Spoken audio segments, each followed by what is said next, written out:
A Divina Comédia de Dante Alighieri. Inferno.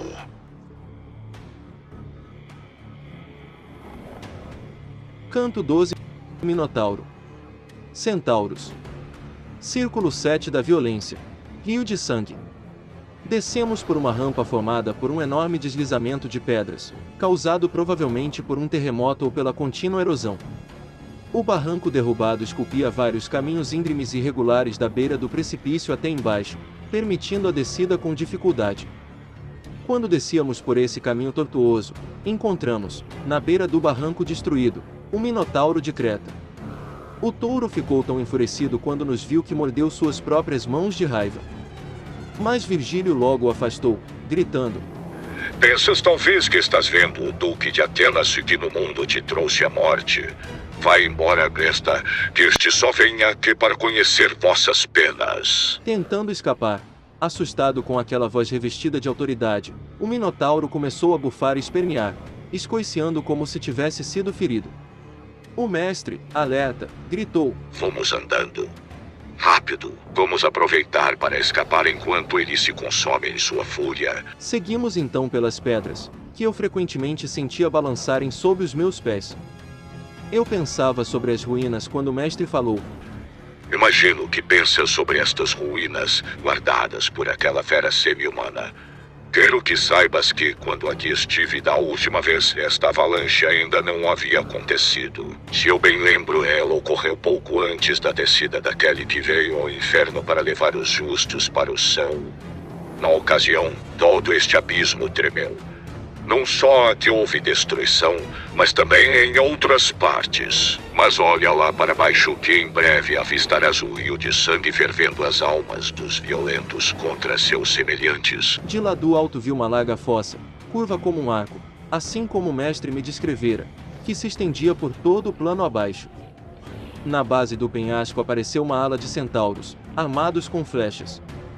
Quando nos viram, 3 deles se afastaram do grupo e vieram na nossa direção, armados, com as flechas esticadas, prontas para atirar. Um deles então gritou: Vocês aí! O que querem? Que tortura procuram? Falem logo ou eu atiro. Nossa resposta daremos somente a Quiron, teu chefe. Gritou o mestre de volta. Só com ele falaremos, pois tu estás demasiado nervoso. Depois ele voltou-se para mim e disse: Aquele ali é Nesso, que morreu pela bela Dejanira, e fez do seu sangue sua própria vingança. O do meio, que contempla seu peito, é o grande Quiro, que educou Aquiles. O último é Folo, aquele que nos ameaçou cheio de ira. Quando estávamos diante dos centauros, ouvimos Quiron falar aos outros 2: Vocês perceberam que aquele que está atrás move tudo o que toca. Isto não é o que fazem normalmente os pés de um morto. O mestre, que já estava diante do centauro e ouvirá o final da conversa, logo lhe esclareceu: Ele está de fato vivo. Eu fui designado para guiá-lo por este caminho. Ele faz esta viagem por necessidade e não por prazer. Ele não é ladrão nem eu alma criminosa. E pediu: Dá-me para nos guiar do teu povo, para que nos leve a grave passagem onde o rio fica raso e possa levar este nas costas, pois ele não é espírito que voa. Quiron, então, voltou-se para Nesso e ordenou-lhe que nos mostrasse o caminho. Partimos com a fiel escolta, margeando o rio de sangue, onde almas ferviam e gritavam de dor. Lá eu vi almas submersas até os olhos. Esses que tu vês mergulhados até os olhos, explicou o centauro, são os tiranos que tiraram o sangue e os bens de suas vítimas. Aqui choram por seus feitos desumanos Alexandre e Dionísio, que fez a Sicília sofrer durante anos. Aquele de cabelos negros é Azolino e o outro, louro, é o Biso deste. Pouco adiante, parou outra vez o centauro, e mostrou-nos alguns que ficavam submersos no sangue até a garganta. Eis aquele que assassinou, durante a missa, aquele outro cujo coração ainda sangra sobre o Tâmisa, indicou Nesso. Mais adiante, eu mesmo pude reconhecer alguns dos réus cujo peito já emergia. À medida em que caminhávamos, o nível do sangue ia baixando até que enfim só ardia a sola dos pés.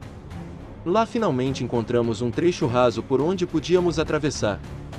Assim como vês o rio fervente aqui, deste lado, ficando cada vez mais raso, disse o centauro. Do outro lado ele se torna cada vez mais fundo. até chegar ao ponto de maior profundidade que é onde sofrem os tiranos. É lá que a divina justiça atinge Átila, que foi um flagelo na terra, e Pio VI, e para sempre espreme as lágrimas que o sangue escaldante produz de Rinier da Corneto e Rinier Vaso, que transformaram as estradas em campo de guerra. Chegando à outra margem, descemos da garupa de Nesso. Ele então atravessou o rio novamente e se foi.